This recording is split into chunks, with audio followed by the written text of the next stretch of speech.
আমার গত কয়েক বছর ধরেই পুজোতে কোনো পরিকল্পনা থাকে না। আমি যখন যেটা মনে হয় তখন করি, কারণ পুজো তো এই ব্যস্ততা থেকে বেরিয়ে একটা রিল্যাক্সড সময় কাটানোর একটা উৎসব।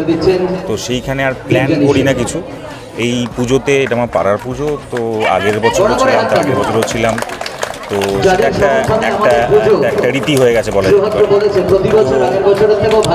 এইবার সেটা মানে এত ভালো করে, এত বড় করে থিম ভাবনা নিয়ে করা হয়েছে, তো সেটা আমার ভালোই লাগছে আজকে এসে। আর আগামী দিনে পুজোর সেরকম কোনো প্ল্যান করিনি, তবে কিছু ইভেন্টস আছে, কিছু বন্ধুবান্ধবের সাথে আড্ডা দেওয়ার প্ল্যান আছে, এই আর কি। ওটা ওই লাস্ট মনে হয় কলেজের পরেই আর বন্ধ হয়ে গেছে, তারপর আর খুব একটা কেনা হয় না। তো সারা বছরই আমি একটু টুকটাক ভালো লাগলে কিনতে থাকি, যে পুজোর জন্য আলাদা করে কিনছি সেরকম আর কেনা হয় না মনে হয়। তবে হ্যাঁ, একটা পাঞ্জাবি কিনেছি কয়েকদিন আগে, রাইট, মনে পড়লো, হ্যাঁ।